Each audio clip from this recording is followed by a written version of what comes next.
আমার জীবনে অগণিতবার আল্লাহর মিরাকল, কুদরত, কোরআনের যে মুজিজা, এটা দেখার তৌফিক আল্লাহ আমাকে দিয়েছে।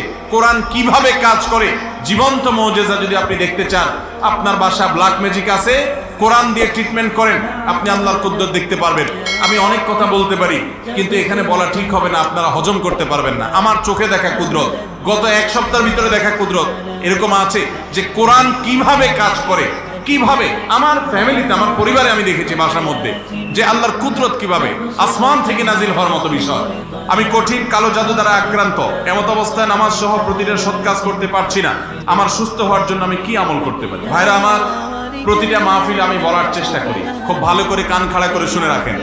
আমাদের বর্তমান বাস্তবতায় প্রতিটি ঘরে ঘরে মানুষ ব্ল্যাক ম্যাজিকের রোগী এবং দুষ্ট জিনে আক্রান্ত মানুষ। জিনিজও টের পাচ্ছে না। বাচ্চা অস্বাভাবিক দুষ্টামি করে, ওর উপরে দুষ্ট জিনের আক্রমণ আছে অথবা ব্ল্যাক ম্যাজিকের প্রভাব আছে।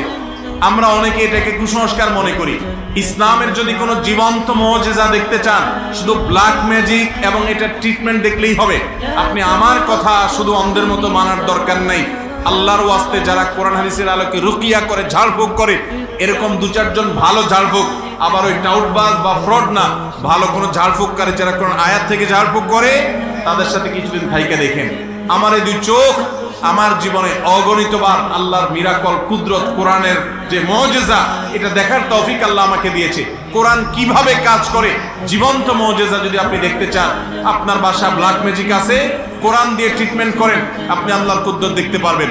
আমি অনেক কথা বলতে পারি, কিন্তু এখানে বলা ঠিক হবে না, আপনারা হজম করতে পারবেন না। আমার চোখে দেখা কুদরত, গত এক সপ্তাহের ভিতরে দেখা কুদরত এরকম আছে যে কোরআন কিভাবে কাজ করে, কিভাবে আমার ফ্যামিলিতে, আমার পরিবারে আমি দেখেছি বাসার মধ্যে যে আল্লাহর কুদরত কিভাবে আসমান থেকে নাজিল হওয়ার মতো বিষয়। ভাইরা আমার, এই যুগে আপনার ঈমান দুর্বল, তো কোরআনের রুকিয়া কিভাবে কাজ করে, শুধু এটাকে আপনি যদি ডিপলি দেখেন, তো আপনার আল্লাহর প্রতি ঈমানের জন্য আর কিছু লাগবে না।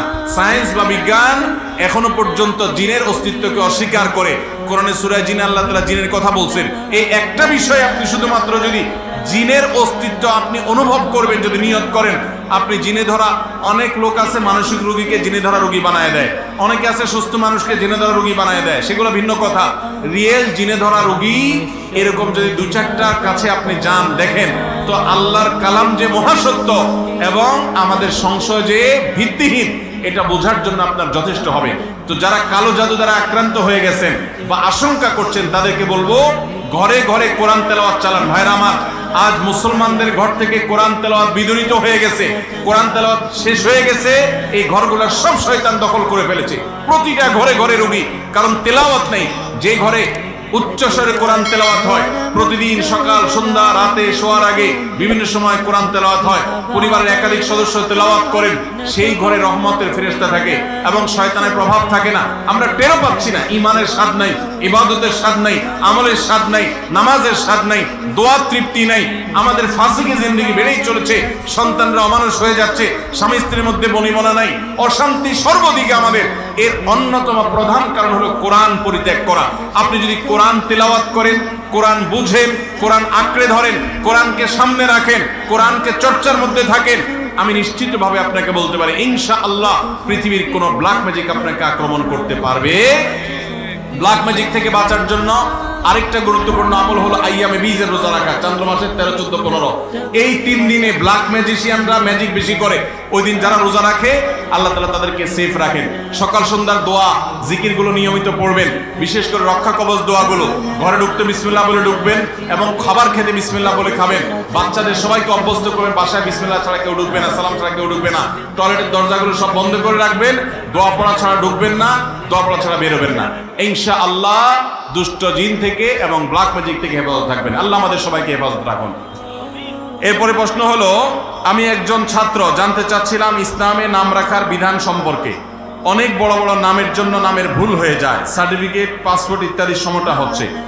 ভাইরা আমার, আমাদের দেশে মানুষের নামের যে সংস্কৃতি, এটা নিয়ে আমি প্রায় বলার চেষ্টা করি। এক্ষেত্রে আমাদের অনেকগুলো ত্রুটি আছে। একজনে সেদিন আমাকে বলল যে তার সন্তানের নাম রাখছে, কি জানি বলল, সন্তানের নাম রাখছে হলো সলে আল ফাউজান না কি জানি, আল ফাউজান। আল ফাউজান, আমি বললাম আল ফাউজানের মানে বুঝেন? আল ফাউজান মানে হলো ফাউজানের বংশধর। এটা সৌদি আরবের সর্বোচ্চ নাম পরিষদের সদস্য এবং ফতোয়া বিষয়ক স্থায়ী কমিটির সদস্য, সারা বিশ্বের বড় আলেমদের একজন, শেখ সালেহ আল ফাউজান। উনি ফাউজান বংশের, এই জন্য ওনার নামের শেষে আল ফাউজান লাগাইছে। আপনার পোলা কি ফাউজান বংশের ছেলে? বলে না, তাহলে আল ফাউজান কেমনে হলো? আবার অনেকে নাম রাখে বা ছেলের নাম রাখে আবু আইয়ুব আনসারী, আছে না নাই? আবু আইয়ুব আনসারী